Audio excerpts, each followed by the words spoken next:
일본에 살고 있는 사람들은 제1동포, 프랑스에 살고 있는 사람들은 제2동포이라고, 우리나라 사람들은 프랑스를 불란서라고 불렀어요. 그래서 제 불동포. 독일에 살고 있는 사람들은 제 독동포. 근데 왜 중국에 일본 사 있는 사람들은 조선족이라고 불렀을까? 부르고 있을까? 그거 보니까 조선족이라는 말은 우리나라 사람들이 만들어낸 말이 아니구나. 알 수 있지. 우리들이 만들었으면 제중동포라고 만들어 왜 조선족이라고 불러? 이거는 잘못된 거예요. 이 말은 무슨 말이냐면은 중국 사람들이 중국은 지금 세계에서 가장 큰 땅덩어리가 살고 있어요. 그냥 단순 면적이 아니라 사람들이 살 수 있는 땅으로는 제일 넓은 땅을 갖고 있는 나라예요. 근데 이 중국 사람들이 얼마나 못된 짓을 하느냐. 그 큰 땅을 가지고 있으면서도 땅 욕심이 더 많아.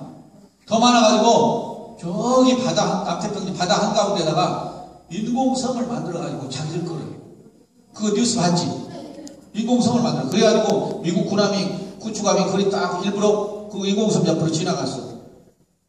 그러니까 중국 사람들은 자기들이 만들어놓은 땅 자기들 영토 안에 왔다고 막 지금 미국 사람들하고 시골고 있어. 미국 사람들은 아니야. 바다 한가운데가 있던 곳에다 너희들이 만든 그 인공섬은 너희들 땅이 아니야. 그리고 지나가서 지금 두 나라가 좀 복잡해.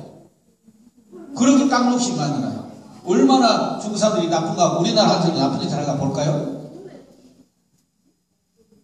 중국, 미국, 일본 사람들이 우리 독도를 자기들 거라고 해요. 그죠? 일본 사람들이 맞는 말이에요? 틀린 말이에요? 말도 아니죠. 선생님은 독도를 여러 번 가봤어요. 독도는 참 아름다운 섬이에요. 그리고 독도를 가서 보면은 정말로 우리 땅이 소중하다 해서 진짜 눈물이 나올 정도로 그렇게 아름다고 좋은 섬이에요. 그런데 그 독도를 일본 사람들이 자기들 거라고 이거든. 근데 독도는 누굴 걸까요? 당연히 우리 거예요. 뭐 일본 사람들하고 싸움 할 것도 없이 우리 거예요.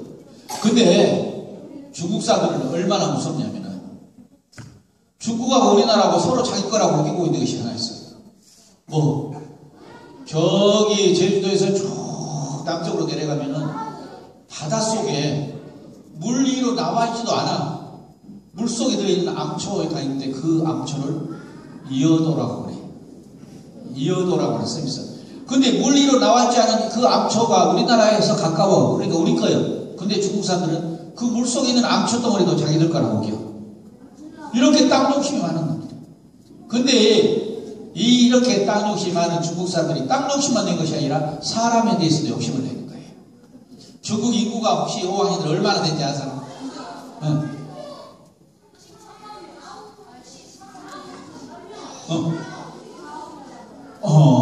그래. 역시 4학년 2반이 듣는 태도가 제일 좋아. 4학년 2반 아까부터 말소 장난소리가 안 나. 중국 인구는 13억인지 14억인지 15억인지 아무도 몰라. 중국 사람도 모르고 다른 나라도 몰라요. 왜 그러냐면은 중국 사람들이 자기 나라 인구가 얼마나 되는가 조사를 해보려고 딱 조사를 했어요.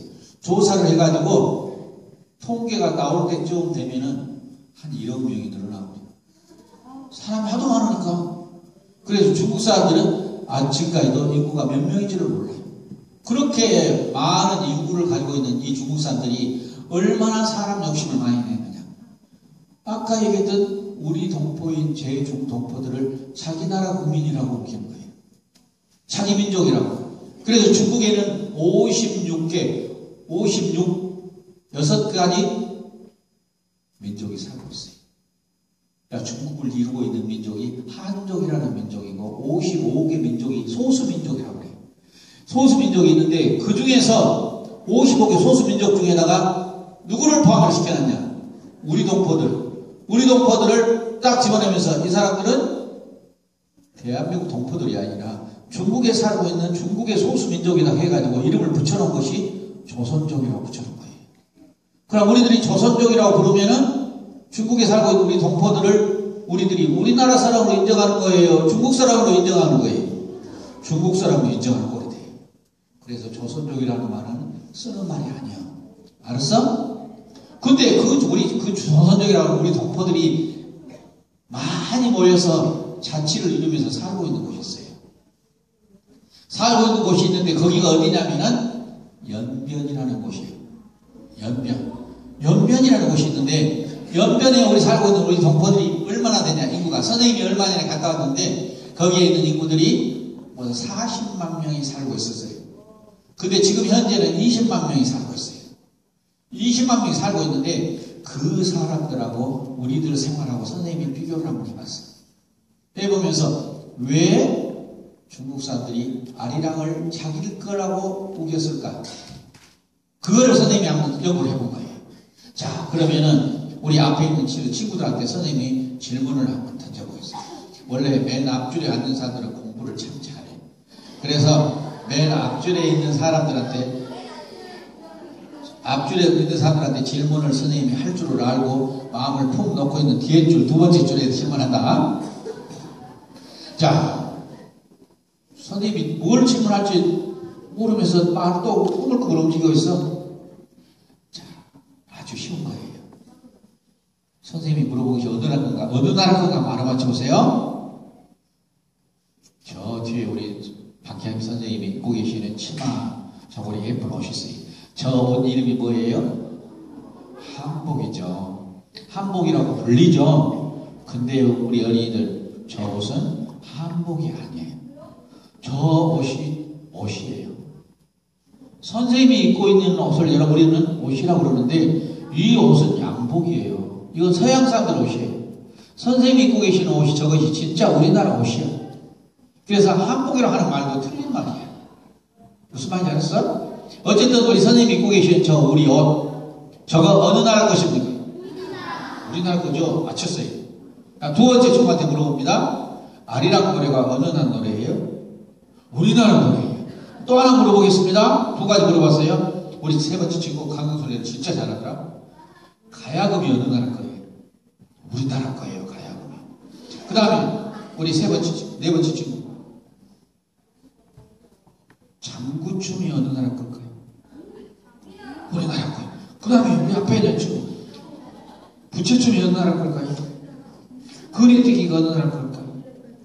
널뛰기는 어느 나라 걸까요? 자, 태권도는 어느 나라 걸까요? 판소리는 어느 나라 걸까요? 자, 상모 돌리기는 어느 나라 걸까요? 우리나라. 그러면 농왕놀이는 어느 나라 걸까요? 자, 사모건대 쓰고 바지저고리 입고 하는 결혼식이 전통 원리는 어느 나라 걸까? 우리나라 거예요. 자, 여러분들이 지금 선생님이 13가지를 물어봤는데 다 손뼉 2번 시작. 손뼉 3번 시작. 손뼉 2번 시작. 다 우리나라 거라겠죠. 근데 여러분 놀라지 마세요. 선생님이 손뼉 치고 선생님을 보라는 이유가 있어요. 선생님이 물어봤던 13가지 이거 모두 다 중국 사람들이 중국의 무형문화재로 등록해 놓은 것들이에요. 지금 봐봐. 여러분들이 선생님이 물어보고 다 분명한 우리나라 거지. 근데 왜 중국 사람들이 자기 나라 걸로 등록을 했을까? 그 이유를 선생님에게 욕심이 말한 것이 아니에요. 보자. 여러분들 거리에 딱 나갔어요. 거리에 나가서 여러분들이 거리에 다니면서 우리 선생님이 입고 계신 옷 말고 거리에 다니면서 우리 옷을 입고 다니는 사람 몇 번 봤어? 거의 없죠?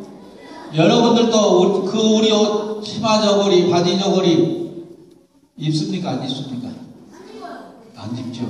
우리 우리 선생님들은 지금 30년 40년 사셨는데 지금까지 살아오면서 평생 동안 우리 옷을 10번 이상 선생님들이 입어보셨을까? 안 입어보셨을까? 한 번 입었다 벗은 것은 입은 것이 아니에요. 입고 선생님처럼 한낮을 이제 하루 종일 생활을 해야 입은 거예요. 선생님이 수백 명 어른들 모시고 엄마들 모시고 강의를 하면서 물어봐도 100명, 200명 모인 데서 평생 동안 한복을 10번 이상 우리 옷을 입어본 사람이 10명이 안 남아. 그럼 우리 친구들도 하루 종일 우리 옷 입고 생활해본 적 거의 없죠. 그 다음 우리가 같이 생각해보면 또 선생님이 얘기할 건데 두 번째, 아리랑 노래를 1년에 10번 이상 불러본 사람이 몇 명이나 될까?